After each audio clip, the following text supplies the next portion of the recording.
Bismillahirrahmanirrahim. Assalamualaikum warahmatullahi wabarakatuh.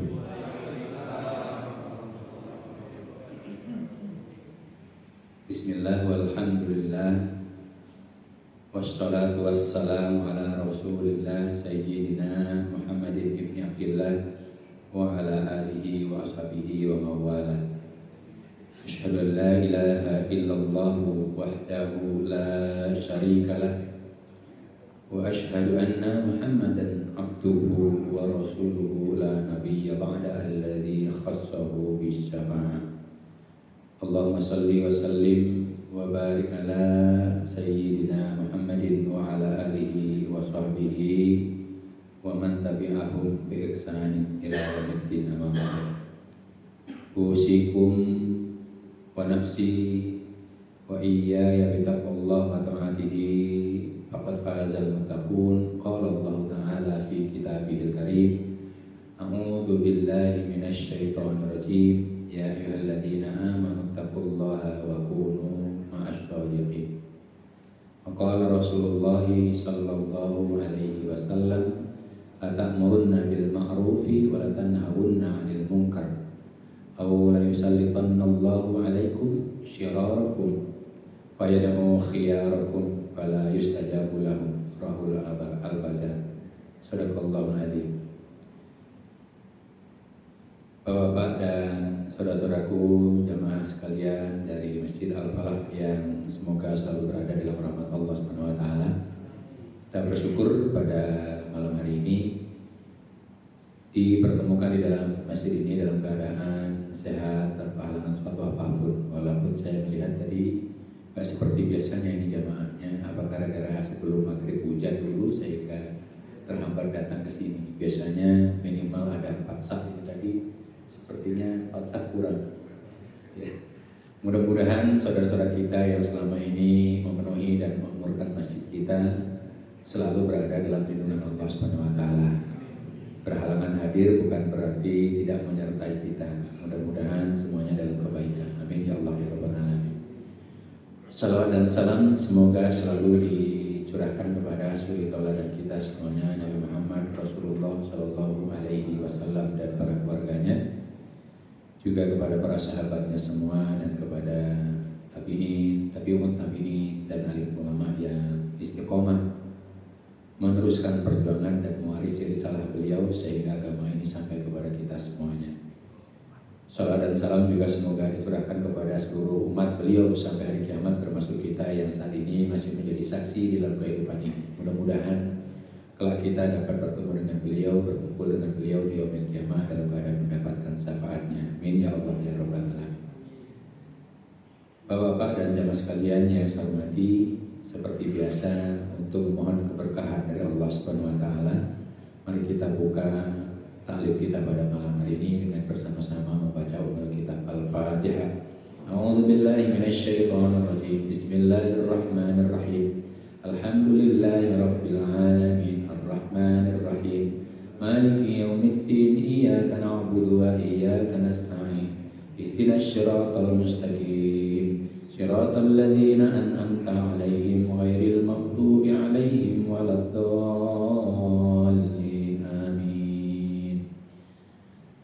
Semoga dengan berkah Al-Fatihah Allah senantiasa memberikan hidayah kepada kita dan menjaga kita dari segala bentuk ketergelinciran. Amin ya Allah ya rabbal alamin. Bapak-bapak dan jemaah sekalian yang saya hormati, di dalam Al-Quran tadi saya bacakan surat At-Taubah ayat 119. Allah berfirman, a'udzu billahi minasyaitonir rajim.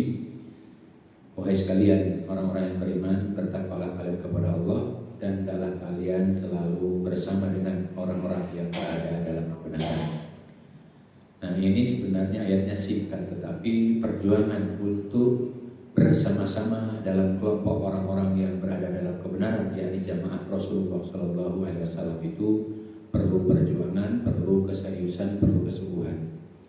Sebab banyak orang yang mengaku beriman, mukmin, ya, muslim, tapi belum sepenuhnya muslim, mukmin.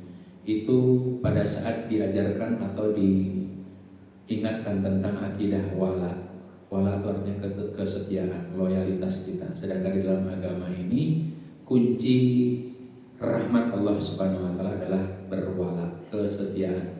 Berwala kepada siapa? Berwala kepada Allah, berwala kepada Rasulullah Shallallahu Alaihi Wasallam, dan berwala kepada sesama orang-orang beriman.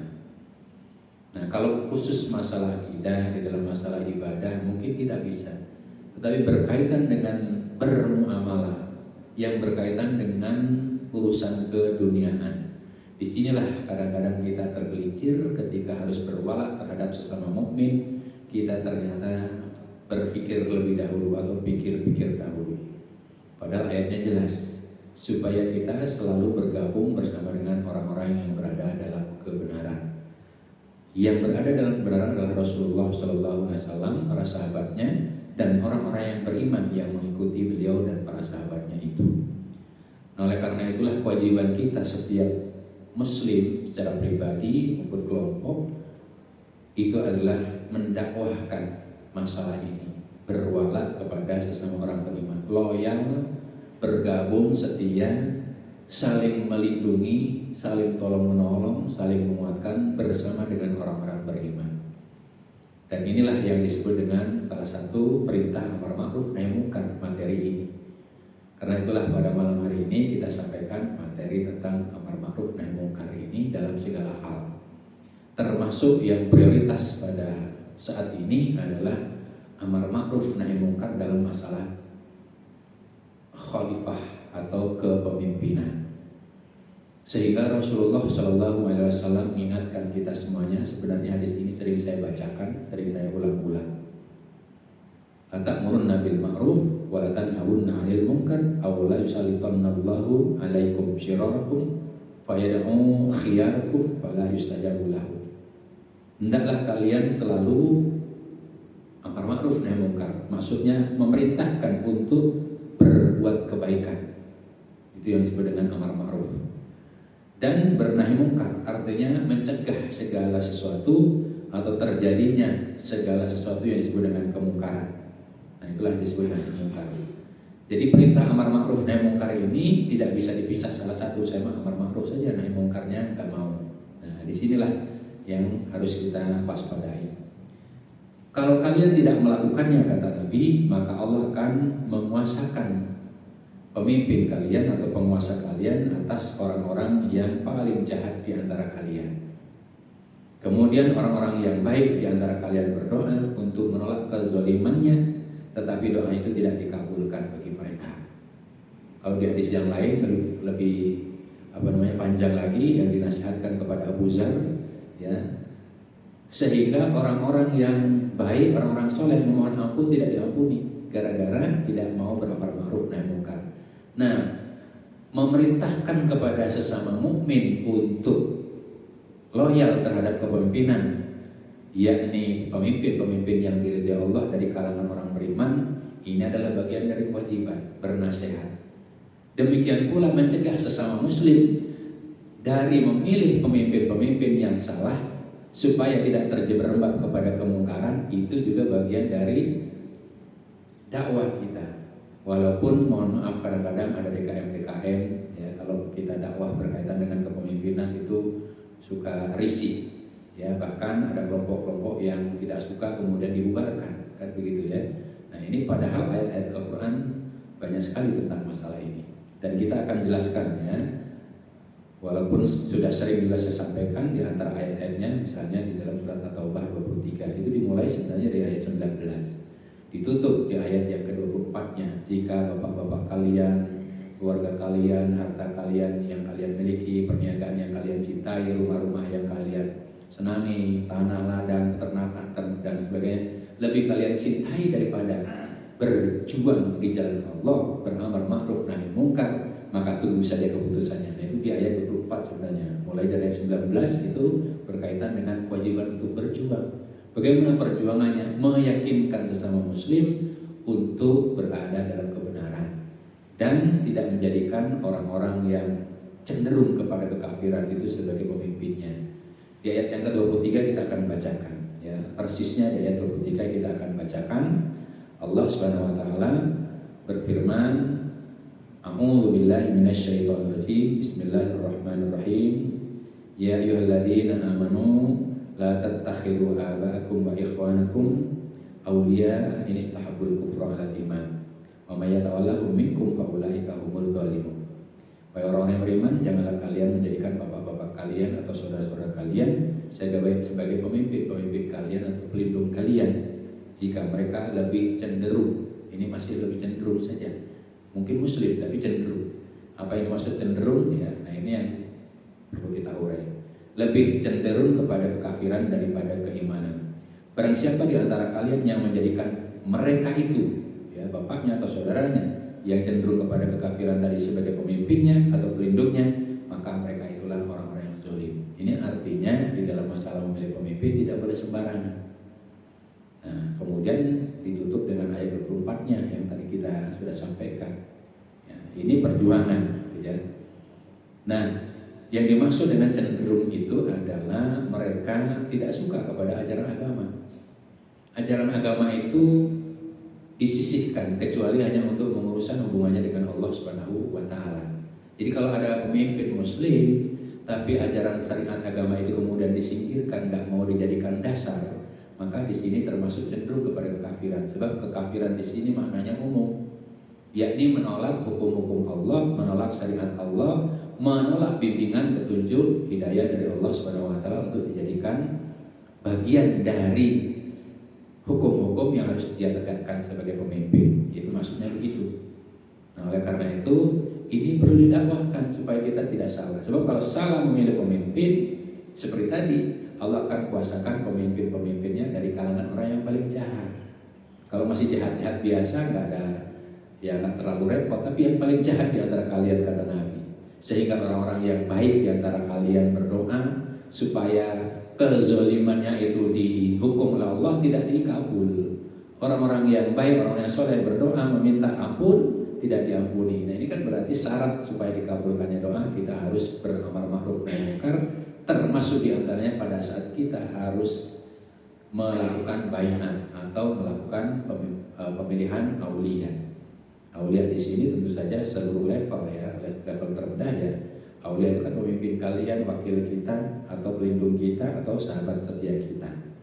Nah disinilah yang kita harus sampaikan. Walaupun di mana-mana mungkin dakwah seperti ini ditolak, tapi saya selalu memaksakan diri untuk disampaikan karena ini bagian dari kewajiban. Karena ini adalah hukum agama, perintah Allah dan juga bagian dari larangan Allah Subhanahu wa taala. Nah, berpihak kepada sesama mukmin itu banyak perintahnya. Nah, ini yang akan kita sampaikan yakni di ayat yang ke 138 surat An-Nisa. Kita juga akan sampaikan ini. Jadi kalau yang cenderung memilih pemimpinnya itu orang-orang yang kafir atau orang-orang yang cenderung kepada kekafiran, maka orang itu disebut orang zalim tadi di surat At-Taubah. Kalau di dalam surat An-Nisa ini justru ditegaskan lagi gimana kezaliman. Dia dihukumi sebagai orang munafik. Allah berfirman, "Basyiril munafiqina bi anna lahum adzaban alima." Kabarkanlah kepada orang-orang munafik bahwa mereka akan mendapatkan siksaan yang pedih. Nah, di dalam tafsir Ibnu Katsir bahwa orang-orang munafik itu mempunyai sifat tidak konsisten dan lebih cenderung kepada kekafiran. Karena pada mulanya mereka beriman, kemudian berubah menjadi kafir, menolak syariat agama Allah. Kemudian Allah menyebutkan sifat mereka yang lain, yakni bahwa mereka suka mengambil orang-orang kafir atau yang cenderung kepada kekafiran sebagai pemimpin mereka, sebagai pelindung mereka, dengan meninggalkan orang-orang mukmin. Bahkan orang-orang mukmin itu kemudian disingkirkan. Dan orang-orang yang berwala kepada sesama orang mukmin itu kemudian dituduh macam-macam atau ditipu dengan berbagai macam gaya dan tipuan. Ya, dengan kata lain mereka pada hakikatnya lebih berpihak dan bersahabat dengan orang-orang yang berada dalam kekufuran, meskipun dengan menyembunyikan rasa cinta mereka kepada orang-orang kafir itu. Kenapa? Nanti Allah sebutkan apa masalahnya mereka seperti itu. Apabila mereka kembali kepada orang-orang kafir, mereka mengatakan sebenarnya kami sendirian dengan kalian, kami hanyalah berolok-olok. Ya, maksudnya berolok-olok terhadap seorang mukmin tadi, menyimpangkan fakta, data, realita, termasuk syariat tadi, ya. Yakni terhadap orang-orang mukmin dengan menampilkan sikap seolah-olah beriman bersama dengan orang-orang mukmin sebenarnya itu secara lahiriahnya saja.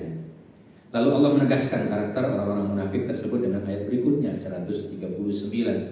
Siapa yang dimaksud dengan orang munafik dalam ayat 138?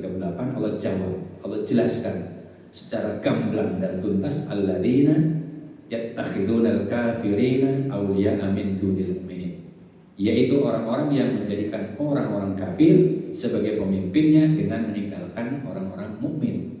Artinya dia embung kepada orang mukmin itu.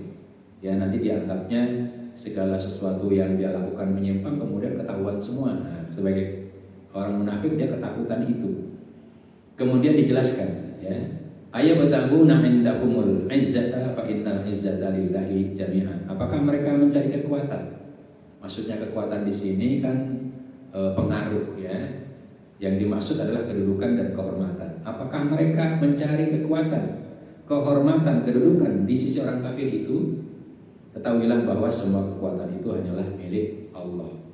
Jadi orang-orang munafik itu nempel, berkawan dekat dengan orang kafir supaya apa? Dapat bagian kepentingan dunianya, supaya dapat bagian mendapatkan kedudukannya. Artinya nanti dibagi jabatannya, ditawari sebagai komisaris dan lain sebagainya. Yang begitu yang mereka harapkan. Supaya apa? Supaya penyimpangan-penyimpangan, kezoliman-kezoliman, kemaksiatan-kemaksiatan sesama orang kafir kan saling melindungi. Nah, di situ masalahnya. Korupsinya supaya tetap dilindungi, merubah-rubah data fakta supaya tetap dilindungi. Disitulah sebenarnya mereka cinta kepada kekafiran. Karena apa? Karena sesungguhnya mereka sama kelakuannya. Nah, disitulah kemudian mereka berwala, sehingga kesetiaan mereka justru kepada orang kafir. Kalau dengan orang yang beriman, nanti tidak bisa dia berbuat curang. Nanti tidak bisa mereka menumpuk-numpuk harta. Sudah kaya masih tetap merenggut sana sini. Kalau dengan orang-orang beriman, karena itu semuanya nanti akan diminta kembali, diminta pertanggungjawabannya. Disitulah orang-orang munafik itu kemudian berpihak kepada orang-orang yang berada dalam kekufuran. Dan ini haram dipilih meskipun orang itu bapak kita sendiri. Jadi begitu, sangat jelas sekali. Allah Azza wa Jalla mengingkari dan menyinggung sepak terjang orang-orang munafik itu, yaitu mereka yang berpihak atau selalu berpihak diam-diam kepada orang-orang kafir karena punya kepentingan di situ. Yang kepentingannya sama dengan orang kafir, menghalalkan segala cara. Yang hal ini diungkapkan oleh Allah dalam firman-Nya, apakah mereka ingin mencari kekuatan, kedudukan, kehormatan di sisi orang-orang kafir itu? Firman Allah Subhanahu wa taala kemudian menyatakan, walillahil izzatu wali rasulihi walil mu'minina walakinnal munafiqina la ya'lamun. Padahal kekuatan itu hanyalah bagi Allah, bagi Rasulnya, dan bagi orang-orang yang beriman. Nah, ini masalahnya. Kita meyakinkan sesama muslim untuk beriman itu ya kadang-kadang butuh waktu yang cukup lama, kadang-kadang juga perlu berdiskusi yang cukup dalam. Ya, walaupun kadang-kadang orang tidak suka. Tetapi orang-orang munafik itu sebenarnya tidak mengetahui. Surat Al-Munafikun, ya, satu surat sendiri dijelaskan Allah, ya, di dalam sifat orang munafik tersebut. Dalam surat Al-Munafikun ayat 8 tadi. Selanjutnya Allah menegaskan di dalam ayat 140 surat An-Nisa. Wa qad nazzala 'alaikum fil kitabi an idza sami'tum ayatillahi yukfaru biha wa yustahza'u biha fala taq'udu ma'ahum hatta yakhudu fi haditsin ghairihi innakum idzan mithluhum innallaha jami'ul munafiqina wal kafirina fi jahannama jami'a. Nah, ini ancaman Allah. Di samping Allah kemudian menjelaskan tadi, bagi kita orang beriman terhadap ayat ini adalah hukum. Apa artinya? Dan sesungguhnya Allah telah menurunkan ketentuan hukum bagi kalian di dalam kitab Al-Quran, bahwa apabila kalian mendengar ayat-ayat Allah, ayat-ayat Allah berarti kan hukum-hukumnya dan sebagainya, syariatnya dan sebagainya, diingkari artinya ditolak, disingkirkan, atau diperolok-olokkan, dijadikan main-main saja oleh orang-orang kafir maupun orang munafik, maka ini perintahnya, janganlah kalian duduk bersama mereka hingga mereka beralih kepada pembicaraan yang lain. Nah, ini maknanya kalau dibuka di dalam tafsir Ibnu Katsir, ya, yang disebut mengolok-olokkan itu tadi apa? Di dalam zahirnya seolah-olah dia menerima, tetapi batinnya dia menolak. Di depan umum dia mengakui bahwa itu syariat itu betul, tetapi di luar panggung mereka mengingkari, sehingga yang diputuskan tidak sesuai dengan bimbingan petunjuk dari Allah Subhanahu wa taala. Itu yang disebut dengan memperolok-olokkan. Kalau mengingkari jelas, dia tolak ajaran agama itu. Gak boleh ada ajaran agama untuk mengurus negara, untuk mengurus masyarakat, untuk mengurus manusia. Sampai-sampai untuk mengurus masalah LGBT saja, itu hukum Islam ditolak. Tapi para pendeta menyadari betul, ya, hanya umat Islam yang dapat mencegah itu, hanya syariat Islam yang dapat mencegah itu terjadinya penyimpangan seksual di dalam masyarakat. Kenapa? Begitu dihubungkan dengan HAM, syariat ditolak, ya, orang-orang di luar Islam, para pendeta, para pastor itu bingung dia, Pak. Kenapa? Mereka diminta untuk menikahkan sesama jenis, coba.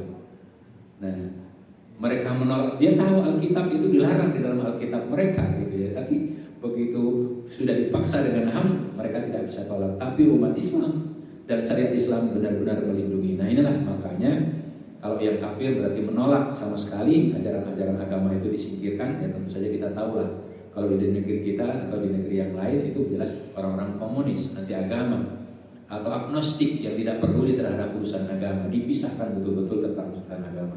Jadi tidak boleh ada urusan agama. Nah, di sini lah disebut dengan orang kafir, meskipun dia mungkin di KTP-nya Islam dan sebagainya. Nah, kalau kalian mendengar orang-orang seperti itu, ya, janganlah kalian duduk bersama mereka. Artinya duduk itu artinya sekelompok dengan mereka tadi. Apalagi kita, mohon maaf, jujur saja atau tegas saja saya katakan, berpartai bersama dengan mereka. Ini larangan jelas. Duduk bareng saja, diskusi, bermajelis bareng sudah dilarang oleh Allah Subhanahu wa taala. Dihukumi sebagai orang munafik tadi. Apalagi kalau kita satu partai dengan mereka, berjuang bersama dengan mereka. Nah, inilah yang larangan Allah yang sangat tegas. Sehingga mereka melakukan pembicaraan yang lain. Ya, artinya memutuskan yang lain. Memutuskan yang lain harus kembali kepada ajaran agama tadi, maksudnya begitu. Jangan sampai mengomongkan ajaran agama ditolak dan sebagainya. Tapi ajaran agama itu harus di bagian dari panduan hidup. Karena kalau kalian tetap duduk bersama dengan mereka, apalagi separtai, sekelompok, seormas dan sebagainya dengan mereka, tentulah kalian serupa dengan mereka. Jadi Allah yang menghukumi, kamu sama dengan mereka. Berarti kalian termasuk orang-orang yang ingkar tadi, yang kufur. Ya, berarti termasuk golongan-golongan orang yang zalim tadi, yang munafik tadi. Sesungguhnya Allah akan mengumpulkan semua orang-orang munafik dan orang-orang kafir di dalam neraka jahanam. Ini ancamannya. Jadi begitu. Jadi oleh karena itu Bapak dan Saudara yang dirahmati Allah Subhanahu wa taala, urusan kepemimpinan ini bukan urusan bukan urusan dunia saja. Sebab di dalam sebuah asar-asarnya kata-kata, ya, ulama, sahabat masyhur, ya, khalifah yang ketiga berarti Utsman bin Affan.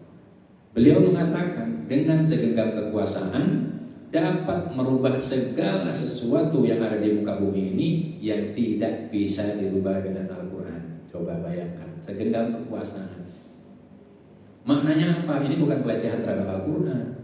Maknanya Al-Quran itu sudah dijelaskan oleh para ulama sampai detail sekalipun, tapi yang mengeksekusi hukumnya itu adalah penguasa, amir, khalifah. Kalau khalifahnya tidak mau menggunakan ajaran agama, nggak akan tegak itu ajaran Al-Quran, itu maksudnya begitu. Jadi oleh karena itu, tegaknya hukum-hukum Al-Quran itu hanya bisa ditegakkan apabila ada kepemimpinan yang disebut dengan khalifah. Sedangkan Allah menciptakan manusia untuk menjadi khalifah. Nah, inilah makanya penting sekali sebenarnya. Sebab di dalam sholat saja, Pak, kalau kita salah memilih imam, bacaannya balelol, salah lulu, kesel nggak Pak kita kira-kira? Ya, kita khawatir sholat kita diterima atau enggak dan sebagainya. Padahal ada imam yang lebih fasih, ada imam yang lebih tawadhu, ada imam yang lebih lurus akidahnya. Nah, begitu. Sebab apa? Gerakan imam ini diikuti seluruh makmumnya. Hukum yang ditegakkan oleh imam harus ditaati oleh makmumnya. Ini masalahnya. Kalau sudah membaiat pemimpin, maka kita wajib untuk taat, sami'na wa ata'na. Itu masalahnya. Nah, kalau yang dibaiat pemimpin yang munafik, apalagi kafir, bagaimana kita mesti sami'na wa ata'na?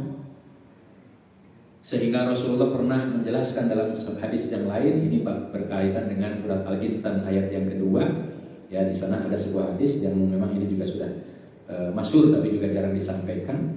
Ya, Rasulullah itu berwasiat kepada salah seorang sahabatnya, aku berlindung dan perlindungkan engkau dari pemimpin yang dungu, pemimpin yang tidak berakal.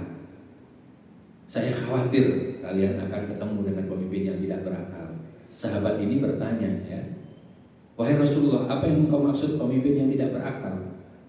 Pemimpin yang dungu, yang tidak berakal itu adalah pemimpin yang tidak mau menjadikan tuntunanku sebagai bimbingannya di dalam kepemimpinannya. Itu yang disebut dengan pemimpin yang dungu tadi. Jadi tuntunan Rasul itu dijauhi, ditolak. Itu disebut oleh Rasul pemimpin yang dungu, yang tidak berakal.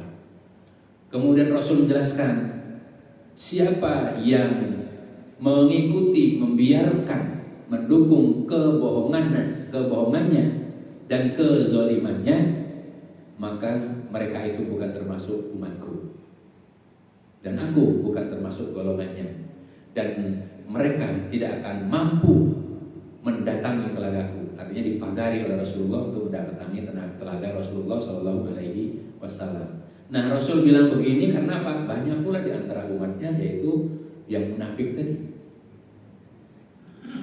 Dia membaiat pemimpinnya, pemimpin yang dungu, yang tidak berakal, yang tidak mau menjadikan tuntunan Rasul sebagai bimbingannya di dalam melaksanakan kepemimpinan. Udah begitu sifatnya suka berbuat zalim. Zalim itu artinya apa sih? Berbuat aniaya. Apa sih aniaya? Artinya dia bisa merampas hak orang lain atau mengambil hak orang lain untuk kepentingan dirinya, sehingga terjadilah penyimpangan. Itu namanya zalim. Menempatkan sesuatu tidak pada tempatnya, menempatkan hukum tidak pada hukumnya, hukum-hukumnya dirubah, itu namanya zalim.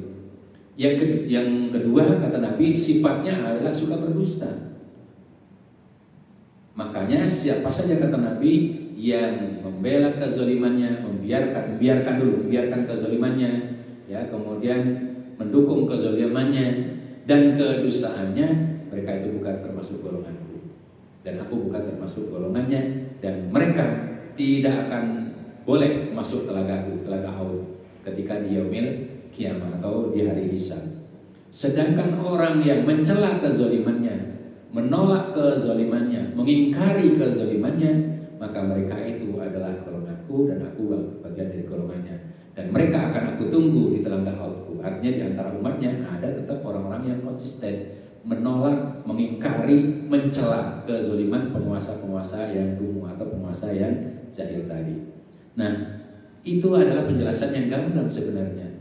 Ayat 140 di surat An-Nisa ini tadi, bahwasanya Allah mengingatkan kita semua sebagai kaum muslimin, sesungguhnya jika kalian melakukan hal yang terlarang sesudah larangan itu jelas sampai kepada kalian, dalam hal ini yakni larangan menjadikan orang-orang kafir, orang-orang munafik tadi sebagai teman duduknya, teman bermajlisnya, teman bermusyawarahnya, ya, yang di dalam perkumpulan majlis itu diingkari, diperolok-olokkan ayat-ayat Allah serta dikecam, ya, bahkan ayat-ayat Allah itu kemudian dikecam, dituduh dengan berbagai macam tuduhan, ya, maka ya Allah menjelaskan, berarti kalian termasuk menyetujui mereka atau sama dengan mereka.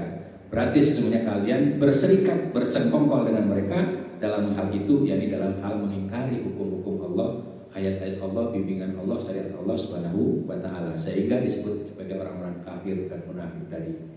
Nah, sehingga Allah mengancam akan dikumpulkan orangnya seperti itu nanti di neraka jahanam, antara munafik dan kafir semuanya akan dikumpulkannya. Lalu bagaimana menanggulanginya? Inilah yang kita dakwahkan tadi, yang disebut dengan nahi mungkar. Mencegah bagaimana? Mencegahnya Allah jelaskan di dalam surat Al-An'am. Ya, di surat Al-An'am ayat 68, 69 dan 70. Saya akan bacakan 68-nya saja. Ya, wa idza ra'aital ladzina yakhuduna fi ayatina fa'rid anhum. Dan apabila kamu melihat orang-orang, kalau di ayat ini melihat, kalau di ayat yang 140 tadi mendengar. Yang namanya mendengar itu mungkin dari video ceramah, mungkin dari pidato ketika memberikan sambutan atau ketika diwawancara dan sebagainya, itu namanya mendengar. Tapi kalau melihat, kalau video kan mendengar dan melihat, ya. Nah, di ayat yang ke-68 surat Al-An'am dijelaskan, dan apabila kalian melihat orang-orang yang memperolokkan ayat-ayat kami, maka tinggalkanlah mereka. Artinya jangan duduk bersama dengan mereka, jangan dukung mereka, jangan berkelompok dengan mereka, jangan bermajelis dan bersekutu dengan mereka.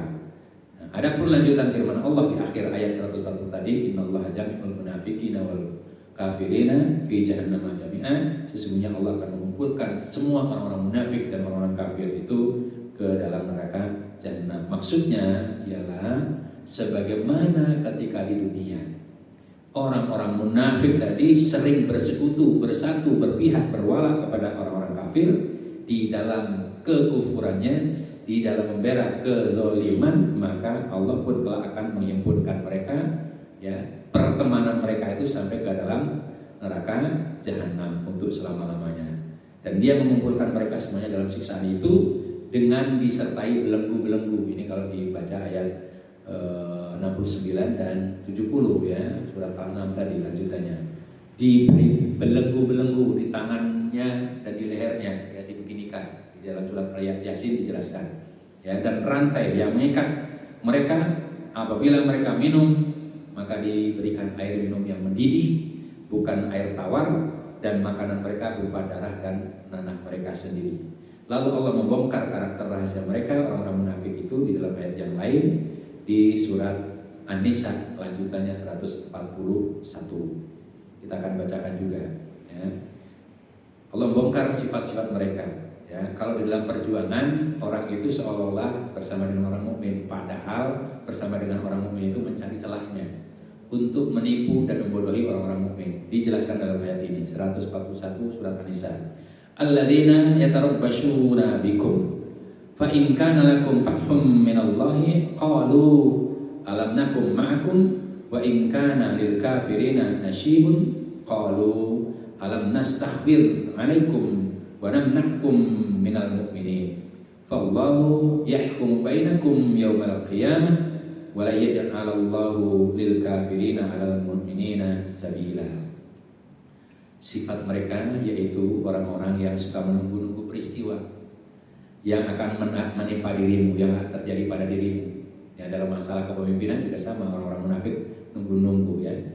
Ya, pada Nabi dan orang-orang yang beriman, para pengikut Nabi yang beriman, apabila kamu mendapatkan kemenangan dari Allah, mereka berkata, orang-orang munafik itu mengklaim duluan, bukankah kami turut berjuang bersama kalian, memenangkan perjuangan kalian?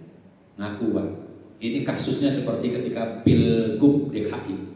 Dari Bogor kan kita mengirim 1.300 orang mahasiswa dan relawan untuk di TPS. Ya, ketika si penista agama kalah, ya, kemudian ini mohon maaf, yang tadinya mendukung si penista itu seolah-olah paling berjuang duluan, ya, langsung nempel kepada gubernur yang sekarang capres, ya. Pada nempel, mengaku seolah mereka itu paling berjasa, terus, ya, menempel. Nah, ini ciri-ciri mereka, ya, kalangan-kalangan seperti itu. Bukankah kami turut berjuang bersama kamu? Dan jika orang-orang yang kafir yang mendapatkan bagian dari kemenangan, mereka berkata, bukankah kami turut memenangkanmu dan membela kamu dari orang-orang mukmin? Jadi begitu mereka. Bagaimana membelanya orang-orang munafik itu? Ia membolak-balikkan data dan fakta realitas tadi, termasuk diantaranya sekarang ini, mohon maaf, yang disebut dengan lembaga survei. Lembaga survei itu kan otak-atik untuk menipu kita orang-orang beriman supaya tidak mendukung sesama orang mukmin yang perjuangan orang mukmin. Jadi begitu. Itu orang-orang munafik itu berpihak ke sana karena apa? Dapat cuan di situ.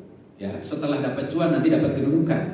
Ya, sifat dan karakternya sama persis yang dijelaskan Allah Subhanahu wa Ta'ala. Maka mereka akan bilang begini, bukankah kami turut memenangkanmu dan membela kamu dari orang-orang mukmin? Ya, orang-orang mukmin dianggap radikal tadi masalahnya, ya, ramah, terdidik dan berakal. Maka Allah akan berikan keputusan di antara kalian pada hari kiamat. Allah tidak akan memberi jalan kepada orang-orang kafir dan orang-orang munafik untuk mengalahkan orang beriman. Ini sebenarnya Allah sudah janji. Tidak akan diberi jalan bagi orang-orang kafir itu untuk mengalahkan orang beriman sepanjang orang berimannya komitmen berwala kepada Allah, Rasul, dan sesama orang beriman. Ini masalahnya. Sekarang jumlah kaum muslimin di Indonesia cukup besar, tetapi kualitas imannya di sini yang banyak dipertanyakan. Makanya Jenderal Sudirman kan pernah mengatakan, sediakan 10 peluru, 9 peluru untuk menghabisi para pengkhianat, sisakan 1 untuk penjajah, kan begitu sebenarnya. Jadi lebih banyak pengkhianatnya daripada ya yang penjajah aslinya. Ini masalahnya sebenarnya. Dan ini adalah penyakit umat yang sebenarnya sedang saya tulis ya, meretas gerbang kebangkitan. Karena apa? Umat Islam ini diacak-acak melulu, diadu domba melulu. Mestinya ormas-ormas yang banyak tadi kemudian saling menguatkan, saling berwala. Tapi yang ada kemudian karena banyak ormas, banyak partai, diadu domba terus. Ya, bahkan di internal partai satu caleg dengan caleg yang lain di daerah yang sama itu saling sikut. Ini yang terjadi dan inilah sistem yang mereka kembangkan sebenarnya. Kita terjebak di situ. Mestinya kompak, saling berwala, saling mengisi. Nah disinilah makanya Allah ingatkan di dalam ayat-ayat ini tadi. Sebenarnya Allah sudah berjanji tidak akan diberi jalan bagi orang-orang kafir untuk mengalahkan orang beriman. Syaratnya di surat Al-Maidah ya, yang sudah kita perjuangkan 51 sampai 57, tepatnya di ayat 55 dan 56 dan 57. Ya, barang siapa yang menjadikan Allah, Rasulnya dan orang-orang yang beriman sebagai auliyanya, pemimpinnya, pelindungnya, penolongnya, maka pastilah golongan pengikut agama Allah itu yang akan menang. Nah ini sebenarnya janji-janji banyak sekali. Di surat An-Nur ayat 55 juga Allah sudah berjanji. Cuman kita nggak menepati janji, nggak komitmen. Kita ngaji sering seperti ini, tapi manakala kita harus memilih pemimpin, kalah dengan tawaran proyek, kalah dengan tawaran apalagi misalnya yang di kampung-kampung itu uang 100.000 dan sebagainya. Nah di sini kalah dengan kaos, kalah dengan kerudung dan sebagainya. Tidak punya jati diri, keyakinan yang kokoh untuk membela orang-orang beriman. Ciri-cirinya bagaimana? Yang diperjuangkan sama orang mukmin lah, gitu ya. Para ulama-ulama yang istiqomah itu, ulama-ulama yang istiqomah itu membelanya yang mana, kan begitu. Nah ini jadi panduan, mestinya jadi panduan kita berwala di sini. Ayat 141 ini Allah menceritakan dan mengungkap perihal karakter orang munafik tadi, bahwa mereka selalu mengintai kehancuran orang-orang mukmin di setiap saat dan keadaannya. Ini tafsirnya di dalam surat dalam ayat ini Ibnu Katsir menjelaskan, orang-orang munafik itu selalu mengintai kelemahan orang-orang beriman, ya, dan menunggu kehancuran bagi orang beriman. Dengan kata lain, mereka selalu menunggu kehancuran dan kekuasaan orang-orang mukmin dan kemenangan orang-orang kafir atas mereka, hingga agama orang-orang mukmin itu bisa dilenyapkan, syariat itu kemudian bisa disingkirkan, sehingga mereka dapat hidup bebas, hidup mewah-mewah, senang-senang bersama dengan orang-orang kafir tadi. Ini karakternya. Kalau orang-orang mukmin dapat kemenangan, orang munafik akan lalu mengklaim bahwa mereka ikut berjuang, walaupun sebenarnya mereka itu justru menjadi musuh dalam selimut. Ya. Tetapi jika orang-orang kafir menang, mereka juga mengklaim turut berjuang berpihak bersama dengan orang-orang kafir. Mereka akan mengatakan, kami telah membantu kalian secara rahasia. Tiada henti-hentinya kami tipu dan kami perdayai mereka orang-orang beriman itu dengan memutarbalikkan fakta, data, realita, ya, bahkan dengan apa tadi Pak? Tadi lembaga-lembaga survei ya.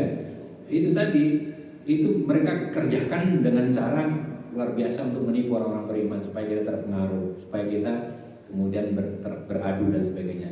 Ungkapan ini merupakan sikap yang nyata sebenarnya dari orang-orang munafik yang suka menjilat kepada orang-orang kafir untuk mendapatkan simpati mereka dan untuk mendapatkan balasan proyek-proyek dari mereka, mendapatkan kedudukan jabatan bersama dengan orang-orang kafir, ya, sehingga tipu muslihat mereka itu selalu mereka gunakan untuk mempengaruhi, memprovokasi, ya, menghinakan orang-orang yang beriman. Sikap seperti ini tidak lain sebenarnya masalahnya mereka tidak beriman.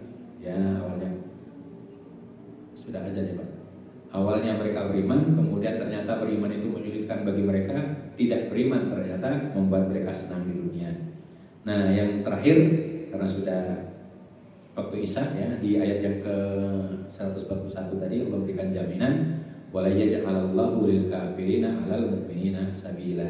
Dan sesungguhnya dan sekali-kali Allah tidak akan memberi jalan kepada orang-orang kafir untuk memusnahkan orang-orang beriman, untuk mengalahkan orang-orang beriman, baik di dunia apalagi nanti di akhirat.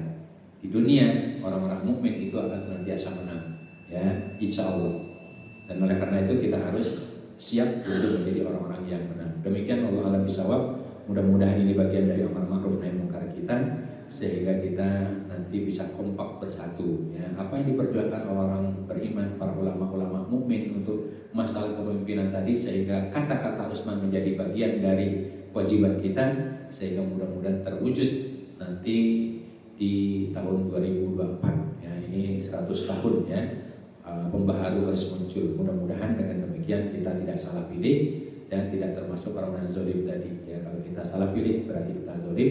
Kalau tidak salah pilih, kalau toh kita komitmen kemudian Allah berkehendak lain, insya Allah kita termasuk orang-orang yang akan diberi jatah untuk bisa minum di telaga haud Rasulullah Shallallahu Alaihi Wasallam. Allah alam bisawab. Terima kasih sekali lagi.